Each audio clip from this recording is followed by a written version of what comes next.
Hello everyone, कैसे आप लोग? आई होप आप अच्छे होंगे। एक इनऑर्गेनिक केमिस्ट्री की शानदार सीरीज चल रही है जिसके अंदर हम 10 मिनट के अंदर अंदर कॉन्सेप्ट सीखते हैं और उससे रिलेटेड प्रीवियस ईयर क्वेश्चंस को प्रैक्टिस करते हैं। तो आज का हमारा जो टॉपिक है वो है एटॉमिक रेडियस। एटॉमिक रेडियस क्या होता है? तो आपके मन में सवाल हो सकता है। इसका जवाब ये है कि एक एटम के अंदर न्यूक्लियस से आउटर मोस्ट सेल के बीच की जो दूरी है उसी को एटॉमिक रेडियस कहते हैं। और पीरियोडिक टेबल चैप्टर पढ़ते वक्त हमने पढ़ा था, जब हम पीरियड के अंदर चलते हैं लेफ्ट से राइट की तरफ तो क्या होता है, नंबर ऑफ प्रोटॉन्स बढ़ते हैं। मतलब एटम्स के अंदर क्या होता है, न्यूक्लियस पावरफुल होता है, वहां पर इफेक्टिव न्यूक्लियर चार्ज ज्यादा होता है। क्या होता है? इफेक्टिव न्यूक्लियर चार्ज ज्यादा होता है। कब? जब हम चलते हैं लेफ्ट टू राइट। जब हम चलते हैं left to right in the periodic table, मतलब अलोंग पीरियड चलते हैं, तो वहां पे न्यूक्लियस पावरफुल होता जाता है। तो वहां पर हमने बोला इफेक्टिव न्यूक्लियर चार्ज बढ़ रहा है। और अगर इफेक्टिव न्यूक्लियर चार्ज बढ़ रहा है तो सोच के देखो, एक एटम में अगर न्यूक्लियस पावरफुल होगा तो आउटर मोस्ट पर बैठा हुआ इलेक्ट्रॉन खींच करके अंदर आएगा। मतलब दोनों की बीच की दूरी घटेगी। अगर दूरी घटेगी तो एटॉमिक साइज क्या होगा, एटॉमिक रेडियस घट।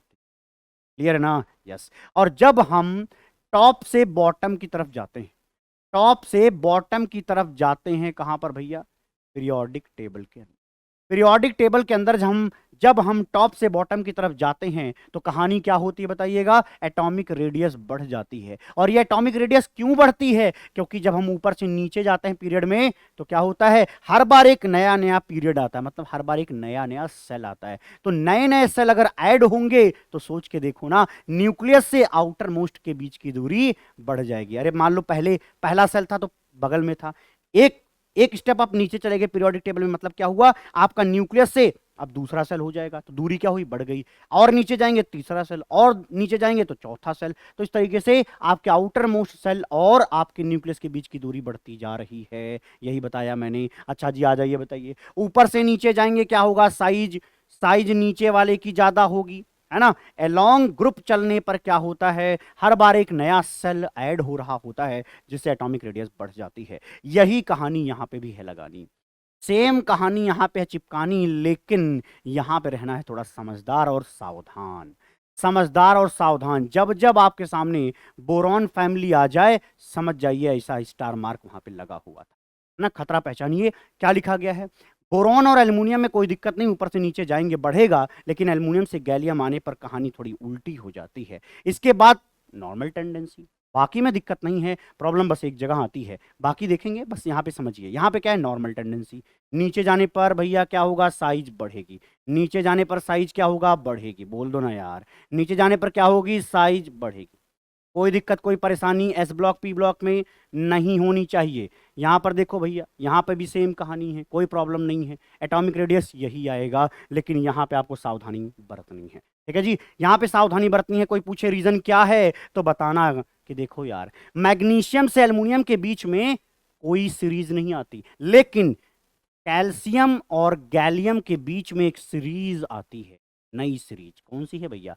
पहली बार 3D सीरीज एंट्री करती है, पहली बार 3D सीरीज एंट्री करती है। तो आपके जो इलेक्ट्रॉन्स होते हैं वो 3D सेल में जाते हैं और वहां पर 10 इलेक्ट्रॉन आते हैं। आप देखेंगे एल्युमिनियम का कितना होता है, 13 होता है एटॉमिक नंबर, जबकि इसका 31 होता है।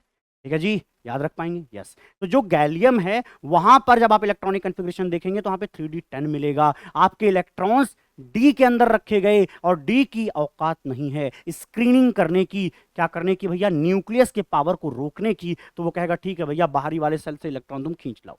तो खींच के वो ज्यादा करीब लाता है क्योंकि यहाँ पर नंबर ऑफ प्रोटॉन ज्यादा हो जाता है। इस वजह से आप क्या बोलते हैं भैया, गैलियम की साइज यहाँ पे छोटी हो जाती है। कोई पूछे क्या है ये तो बोलना पुअर डी शील्डिंग। क्या? Poor D shielding, SHIELDING। ठीक है, डी ऑर्बिटल के पुअर शील्डिंग की वजह से ये घटना यहाँ पे घटित होती है। ठीक है, आनंद आया होगा। आगे बढ़ जाते हैं, डी ब्लॉक के अंदर देखते हैं, शानदार चीज है। डी ब्लॉक के अंदर देखो भैया, यहाँ पे आप क्या पढ़ते हो, 3D सीरीज। कौन सा पीरियड होता है, group number period number 4। Period number 5 पे क्या आता है बताइए, 4D सीरीज। इसके बाद 3D सीरीज। सामने प्रस्तुत कर देता हूँ, कुछ नया नहीं बता रहा, सुनिएगा यहाँ पे ध्यान से। यहाँ पे देखिए, स्कैंडियम, यट्रियम और लैंथनम के अंदर ऊपर से नीचे जाने पर क्या होगा बताइए, ऊपर से नीचे जाने पर एटॉमिक रेडियस बढ़ेगी या घटेगी? अरे भैया बढ़ेगी, यही तो पढ़ा था। अच्छा जी, तो क्या करिए, नीचे वाले का बढ़ा दीजिए। यहां तक में कोई दिक्कत नहीं है। अब आपके सामने प्रस्तुत हुआ स्कैंडियम के बाद टाइटेनियम वाली फैमिली। लेकिन यहां पर आप एक चीज देख रहे होंगे, जेड आर्क में कितना लिखा है 40 और एचएफ में लिखा है 70। यहां पर 32 का अंतर है। क्या यहां पे 32 का अंतर है? क्या नहीं, यहां पर अंतर कितने का? 18 का। इसका मतलब बीच का 14 नंबर कहां से आया? यहां से आया। सीरियम से लेकर के ल्यूटेशियम तक के लोग लैंथेनम से हाफनियम के बीच में होते हैं। लैंथेनम से लेकर के हाफनियम के बीच में सीरियम से ल्यूटेशियम तक के लोग होते हैं। इसका होता है 57 और एचएफ का होता है 72। तो बीच के 14 लोग कौन से हैं? अरे यही लैंथेनाइड्स हैं। ये कौन से लोग हैं? यही लैंथेनाइड्स हैं। कौन है भैया? लैंथेनाइड। इसी वजह से देखिएगा ध्यान से, यहां पे एक टर्म आएगा लैंथेनाइड कॉन्ट्रैक्शन। क्या आता है? Lanthanide contraction. समझा देता हूं। सीरियम, अब सीरियम कहां मिलता है? आपने देखा होगा 4f सीरीज, जिसको बोलते हैं लैंथेनाइड सीरीज। शुरुआत होती है सीरियम से, खत्म होता है यहां पर ल्यूटेशियम तक। ठीक, जब आप सीरियम से ल्यूटेशियम तक जाएंगे 14 एलिमेंट तक, होगा क्या? आप लेफ्ट से राइट चल रहे हो, क्या होगा? साइज क्या होगी? कम होती जाएगी, कम होती जाएगी, कम होती जाएगी। कितनी बार कम होगी? 14 बार कम होगी, क्योंकि वहां पे 14 एलिमेंट्स हैं। इतनी बात समझ में आ गई? तो क्योंकि आपका atomic radius left to right जाने पर लैंथेनाइड सीरीज के अंदर घट रहा है, कॉन्ट्रैक्ट हो रहा है, तो इस फिनोमिना, इस प्रोसेस को लैंथेनाइड कॉन्ट्रैक्शन के नाम से जाना जाता है। ये बात थी, सुना तो था कुछ। अच्छा, तो यहां पर क्या हुआ? लैंथेनाइड की एंट्री की वजह से थोड़ी सी प्रॉब्लम आती है। वो प्रॉब्लम क्या? सुनिएगा, देखिएगा। टाइटेनियम से जब जर्कोनियम तक आते हैं तो यहां पे कोई दिक्कत नहीं है, क्योंकि यहां पे कहीं 4f सीरीज की एंट्री नहीं हुई है। ठीक, तो यहां पर सिंपली क्या होगा? ऊपर से नीचे जाने पर साइज बढ़ती है। लेकिन जब हम जेडार से एचएफ की तरफ आते हैं तो जेडार और एचएफ की साइज करीब करीब सेम हो जाती है।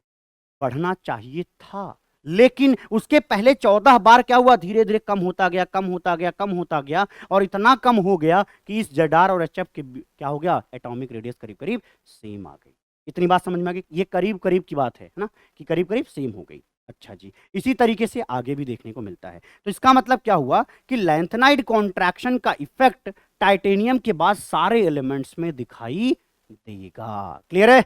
ओके, तो यहां पर क्या देखिएगा, सेम तरीके से बहुत ज्यादा सवाल पूछे गए हैं अभी तक। इस पर बहुत सारे सवाल पूछे जाते हैं, बहुत सारे सवाल पूछे जाते हैं, ध्यान रखिएगा इस बात को, है ना। यही बात चिपकानी है भाई, यही बात इस तरीके से चिपकानी है। ओके, यही बात चिपकानी है। यहां पे भी देख लीजिएगा, ठीक है, यहाँ पे भी। ओके, अब कभी कभी ऐसे पूछ लेगा कि यार एच और सी में ये साइज आसपास क्यों आती है, करीब करीब बराबर क्यों आती है? तो उसका जवाब क्या देंगे? Lanthanide series. कभी पूछता है जेडार और एचएफ का साइज करीब करीब सेम क्यों होती है, और एक सवाल और ऐड करता है, वो कहता है जेडार और एचएफ का जो केमिकल बिहेवियर है वो करीब करीब सेम है, क्यों? तो कहना क्योंकि इसकी रेडियस सेम है। जब एटम्स की साइज सेम हो जाती है तो उसका केमिकल बिहेवियर भी बहुत हद तक सेम होने लग जाता है। ठीक, अच्छा मैं उससे सवाल पूछता हूं, बताओ सी और एच में तब भी थोड़ा मोड़ा ही सही बड़ा कौन होगा? ऑब्वियसली एच थोड़ा बड़ा होगा, ऑब्वियसली थोड़ा सा बड़ा होगा, नीचे है तो थोड़ा बड़ा होगा, लेकिन करीब करीब सेम होगा, मतलब बहुत ज्यादा अंतर इनमें नहीं है। तो बहुत ही क्लियरली आपको ये मैसेज जाना जरूरी था। आइए आपके सामने प्रस्तुत करता हूं आयनिक रेडियस। आयंस दो तरीके का हम पढ़ते हैं, एक होता है कैटायन और एक होता है एनायन। कैटायन के अंदर हम एटम से इलेक्ट्रॉन निकालते हैं, एनायन के अंदर हम इलेक्ट्रॉन ले रहे होते हैं। तो कैटायन आपके सामने प्रस्तुत कर रहा हूं, बेरिलियम। बेरिलियम से हमने क्या किया? एक इलेक्ट्रॉन हटा करके बेरिलियम प्लस बनाया, बेरिलियम प्लस से भी एक इलेक्ट्रॉन हटा करके हमने बेरिलियम 2 प्लस बना दिया। यहां पर देखिए बेरिलियम के पास टोटल नंबर ऑफ प्रोटॉन कितने होते हैं? 4। तो 4 प्रोटॉन तो हर जगह रहेंगे, है ना, क्योंकि आप इलेक्ट्रॉन निकाल रहे हो, प्रोटॉन पे कोई असर नहीं आ रहा है। अब यहां पे देखिए एक तरीका होता है इफेक्टिव न्यूक्लियर चार्ज निकालने का। कैसे निकाला जाता है? नंबर ऑफ, ऐसे लिखा जाता है number of proton divide by number of electron. तो बताइए बेरिलियम के केस में कितना होगा? बताइएगा, बेरिलियम के केस में कितना होगा? आप कहेंगे बेरिलियम के अंदर 4 प्रोटॉन है और अभी तो 4 इलेक्ट्रॉन है क्योंकि न्यूट्रल है। लेकिन यहां के केस में आप क्या कहेंगे? 4 प्रोटॉन है लेकिन इलेक्ट्रॉन 3 है। 3 क्यों? क्योंकि एक इलेक्ट्रॉन यहां से निकाल दिया गया, बेरिलियम के अंदर से एक इलेक्ट्रॉन निकाल दिया गया, तभी उसकी खोपड़ी पे पॉजिटिव चार्ज आया। अगले पे आ जाइए, यहां की कंडीशन में 4 प्रोटॉन तो है लेकिन 4 टोटल थे, 2 निकाल दिए तो कितने बचेंगे? 2 इलेक्ट्रॉन। अब बताइए इफेक्टिव न्यूक्लियर चार्ज ज्यादा कहां पर है? इफेक्टिव न्यूक्लियर चार्ज ज्यादा कहां पर है? अरे बोलो यार, इफेक्टिव न्यूक्लियर चार्ज ज्यादा है यहां के केस में। यहां पे इफेक्टिव न्यूक्लियर चार्ज क्या है? ज्यादा। सुनिएगा ध्यान से। यहां पर इफेक्टिव न्यूक्लियर चार्ज ज्यादा है तो हमने क्या पढ़ा था कि जो एटॉमिक रेडियस है, जो आयनिक रेडियस है वो क्या हो जाएगी, जो आयनिक रेडियस है वो क्या हो जाएगी, कम हो जाएगी। क्योंकि आपका न्यूक्लियस अगर पावरफुल हुआ तो जो बाहरी सेल पर बैठा इलेक्ट्रॉन होगा उसको खींच करके वो अंदर ला देगा। तो इस तरीके से अगर पूछा जाए कि आयनिक रेडियस का ऑर्डर बताइए, तो ये देखिए भैया, एलिमेंट पे जितना ज्यादा पॉजिटिव चार्ज वो उतना ज्यादा छोटा होगा, क्योंकि वहां पर इफेक्टिव न्यूक्लियर चार्ज सबसे ज्यादा होगा। क्या मैं यहां पर ये चीज बोल सकता हूं, जो न्यूट्रल है उसकी साइज बड़ी होगी अपनी कैटायन से, ठीक है। ओके, इसी तरीके से अगला पढ़ते हैं हम। क्या पढ़ते हैं भैया, एनायन। एनायन के अंदर देखो भैया, एनायन हमने क्या लिया है, ऑक्सीजन। एनायन हमने लिया ऑक्सीजन। ऑक्सीजन को हमने एक इलेक्ट्रॉन दे दिया तो वो बन गया O नेगेटिव, एक और इलेक्ट्रॉन दे दिया तो वो बन गया O2 नेगेटिव। क्लियर है? ओके, अब इफेक्टिव न्यूक्लियर चार्ज निकालिए। नंबर ऑफ प्रोटॉन कितने हैं भैया, 8। नंबर ऑफ प्रोटॉन कितने हैं, 8। नंबर ऑफ प्रोटॉन कितने हैं, 8। Divide by number of electron, यहां पे कितने हो गए भैया, 8। यहां पे बताइए, एक इलेक्ट्रॉन एक्स्ट्रा हो गया, 8 तो पहले से था, एक और पा गया तो 9 हो जाएगा।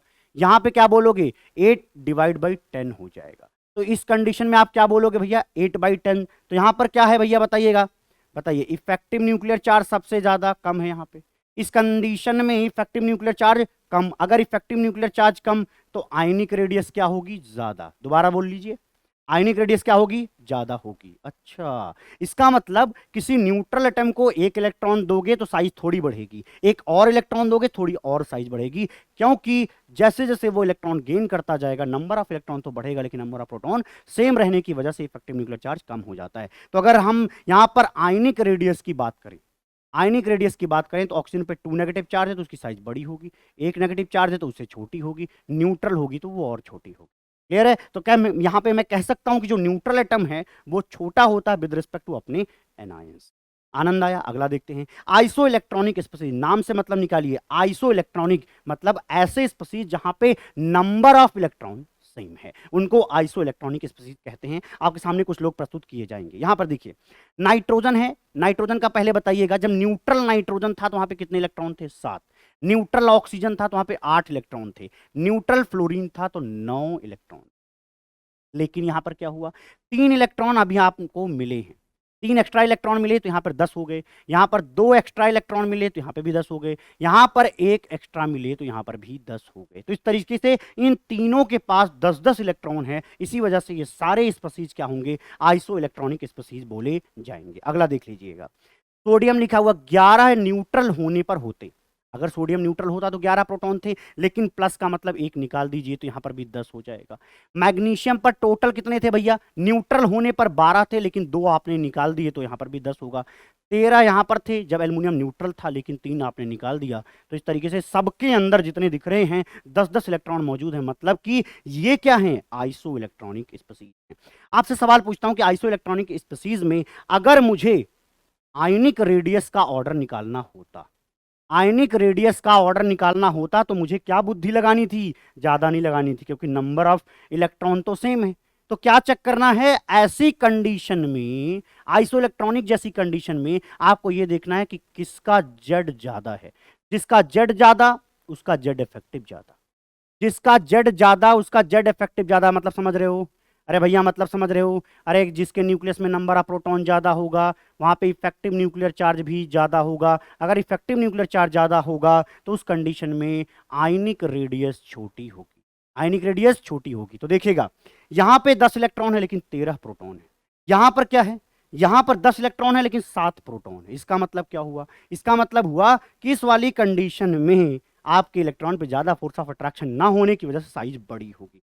तो साइज की अगर हम बात करें तो इस तरीके से आप देखेंगे, साइज की बात करें तो इस तरीके से देखेंगे। हाँ, हम सही भी कह रहे हैं, कैटायन में जिस पर सबसे ज्यादा चार्ज होगा वो क्या होगा, साइज में छोटा, है ना। एनायन में जिस पे सबसे ज्यादा नेगेटिव चार्ज होगा वो सबसे बड़ा होता है। शायद आपको आनंद आया होगा। चलिए सवाल कर लेते हैं। क्वेश्चन आपके सामने प्रस्तुत है, कर लीजिए, कर लीजिएगा, वैसे छोड़ देंगे। चलिए, एक क्वेश्चन शायद आप कर ले जाएंगे, छोड़ देता हूं मैं आपके लिए। आप निकालेंगे तो आपको यहाँ पे सी ऑप्शन दिख जाएगा। आगे बढ़ जाते हैं, आगे देख लीजिए, which of the following order of ionic radii पूछा गया है, करेक्टली रिप्रेजेंटेड, ये क्वेश्चन पूछा गया है। ये देखिएगा, ये आप कर ले जाएंगे। बताने की जरूरत है क्या, बताइए। मुझे लगता नहीं कि आपको कहीं से इस सबको बताने की जरूरत पड़ेगी। देखिए, देखिएगा, है ना, ज़्यादा नेगेटिव चार्ज, यहाँ पे क्या है, कम नेगेटिव चार्ज, चेक कर लो, आइसो इलेक्ट्रॉनिक निकल जाएंगे यार, जवाब मिल जाएगा आपको। ठीक, अगला देख लीजिए क्वेश्चन, मैं चाहता हूं खुद करिए, ये मैं बता देता हूं। ZR and HF have almost equal atomic and ionic radii. क्या रीजन है? Lanthanide bond. The reason behind the equal atomic radii is lanthanide contraction. समझ में आ गया होगा। अगला सवाल देख लीजिए, आपके सामने ये प्रस्तुत कर दिया है, इन क्वेश्चंस को भी आप कर लीजिएगा। ठीक है, ये सब प्रीवियस ईयर क्वेश्चंस है भैया, एक बार कर लीजिए, आनंद आ जाएगा। यहां पर अब एक बार 13 में थोड़ा सावधान रहना होता है, ये तो बहुत आसान होगा आपके लिए। यहां पर आपको बता देता हूं क्या रहता है भैया, बैगन आलू गाजर रहता है, लेकिन जब एटॉमिक रेडियाई चलता है तो पहले बैगन गाजर आलू इन थैला, ये हो जाता है ना। आपको पढ़ाया था एल्युमिनियम और गैलियम की जगह चेंज कर सकते हैं। ओके जी, ऊपर से नीचे जाएंगे तो ये साइज का ऑर्डर है, ये साइज का ऑर्डर आएगा। अब मैच करा लीजिएगा, अब आप मैच करा लीजिएगा कि एल कहाँ पे मिल रहा है, तो ये सी ऑप्शन मिल रहा है। ये वाला कर ले जाएंगे कि बताने की कोई जरूरत है, कर ले जाएंगे। चलिए मिलते हैं हम आपको अगली वीडियो में, तब तक के लिए खुश रहिए, प्रसन्न रहिए, और आपको अगली सीरीज जो वीडियो आने वाली है वो जरूर देखनी चाहिए।